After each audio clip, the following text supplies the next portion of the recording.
श्रीपरमात्मने नमः। अथ चतुर्थोऽध्यायः ज्ञानयोगः। श्रीभगवानुवाच इमं विवस्वते योगं प्रोक्तवानहमव्ययं विवस्वान्मनवे प्राह मनुरिक्ष्वाकवे ब्रवीत्। एवं परम्परा प्राप्तम् इमं राजर्षयो विदुः।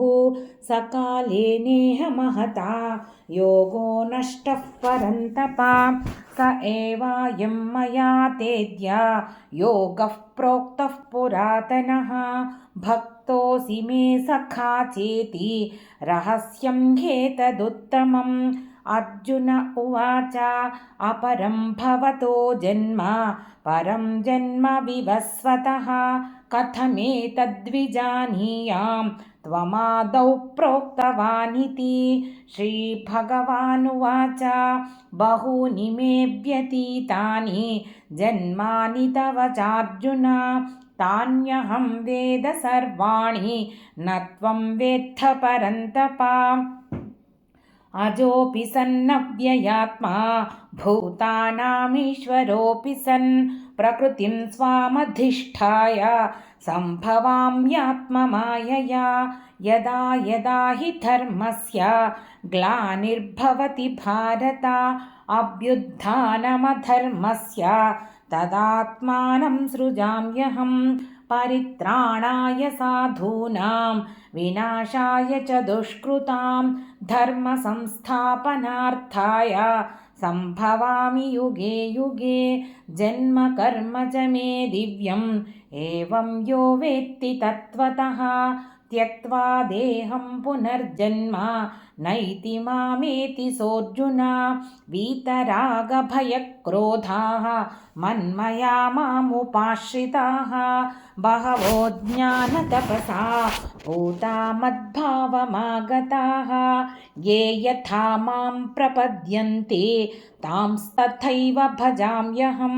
मम वर्त्मानुवर्तन्ते मनुष्याः पार्थ सर्वशः काङ्क्षन्तः कर्मणां सिद्धिं यजन्त इह देवताः। क्षिप्रं हि मानुषे लोके सिद्धिर्भवति कर्मजा। चातुर्वर्ण्यं मया सृष्टं गुणकर्मविभागशः तस्य कर्तारमपि मां विद्य कर्तारमव्ययम्।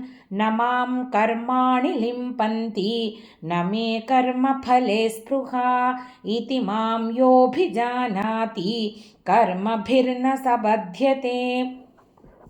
एवं ज्ञात्वा कृतं कर्म पूर्वैरपि मुमुक्षुभिः कुरु कर्मैव तस्मात् त्वं पूर्वैः पूर्वतरं कृतं। किं कर्म किमकर्मेति कवयोऽप्यत्र मोहिताः तत्ते कर्म प्रवक्ष्यामि यदि ज्ञात्वा मोक्ष्यसे शुभात्। कर्मणो ह्यपि बोद्धव्यं च विकर्मणः अकर्मणश्च बोद्धव्यं गहना कर्मणो गतिः। कर्मण्यकर्म यः पश्येत् अकर्मणि च कर्म यः स बुद्धिमान् मनुष्येषु स युक्तः कृत्स्नकर्मकृत्। यस्य सर्वे समारम्भाः कामसङ्कल्पवर्जिताः ज्ञानाग्निदग्धकर्माणं तमाहुः पण्डितं बुधाः। त्यक्त्वा कर्मफलासङ्गं नित्यतृप्तो निराश्रयः कर्मण्यभिप्रवृत्तोऽपि नैव किञ्चित् करोति सः। निराशीर्यत चित्तात्मा त्यक्तसर्वपरिग्रहः शारीरं केवलं कर्म कुर्वन्नाप्नोति किल्बिषं।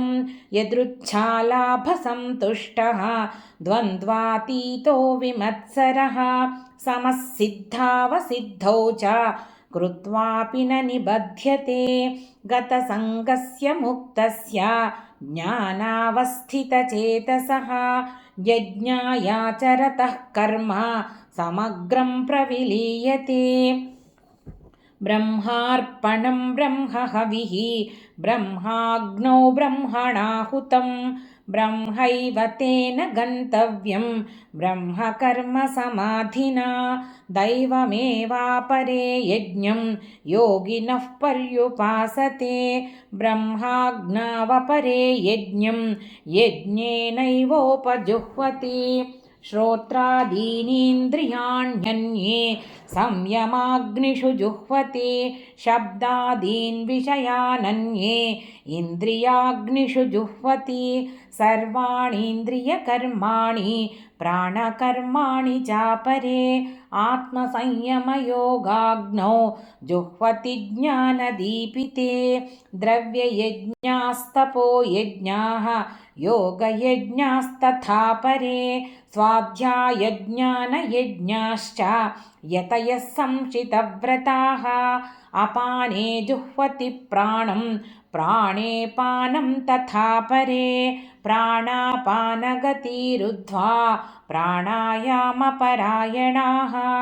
अपरे नियताहाराः प्राणान् प्राणेषु जुह्वति सर्वेऽप्येते यज्ञविदः यज्ञक्षपितकल्मषाः यज्ञशिष्टामृतभुजः यान्ति ब्रह्म सनातनं नायं लोकोऽस्त्ययज्ञस्य कुतोऽन्यः कुरु सत्तमा एवं बहुविधा यज्ञाः वितता ब्रह्मणो मुखे कर्मजान् विद्धितान् सर्वान् एवं ज्ञात्वा विमोक्ष्यसे श्रेयान् द्रव्यमयाद्यज्ञात् ज्ञानयज्ञः परन्तप सर्वं कर्माखिलं पार्थ ज्ञाने परिसमाप्यते तद्विद्धि प्रणिपातेन परिप्रश्नेन सेवया उपदेक्ष्यन्ति ते ज्ञानं ज्ञानिनस्तत्त्वदर्शिनः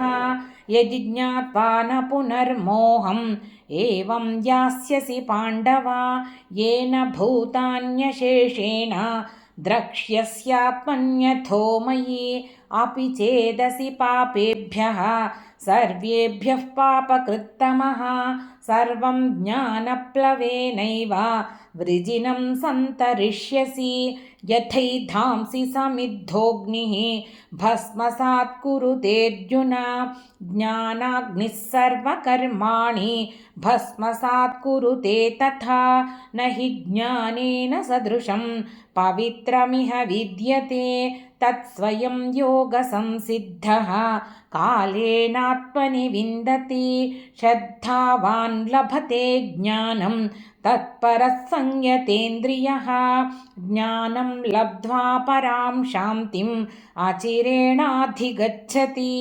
अज्ञश्चाश्रद्दधानश्च संशयात्मा विनश्यति नायं लोकोऽस्ति न परः न सुखं संशयात्मनः योगसन्न्यस्तकर्माणं ज्ञानसञ्छिन्नसंशयम् आत्मवन्तं न कर्माणि निबध्नन्ति धनञ्जय तस्मादज्ञानसम्भूतं हृत्स्थं ज्ञानासीनात्मनः छित्त्वैनं संशयं योगम् आतिष्ठोत्तिष्ठ भारत श्रीमद्भगवद्गीतासु उपनिषत्सु ब्रह्मविद्यायां योगशास्त्रे श्रीकृष्णार्जुनसंवादे ज्ञानयोगो नाम चतुर्थोऽध्यायः।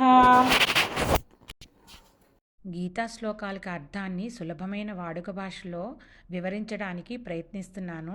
నా ఈ ప్రయత్నం మీకు నచ్చినట్లయితే భక్తి అన్లిమిటెడ్ ఛానల్ని సబ్స్క్రైబ్ చేసుకుని మీ అభిప్రాయాలను కామెంట్స్ రూపంలో తెలియజేయండి.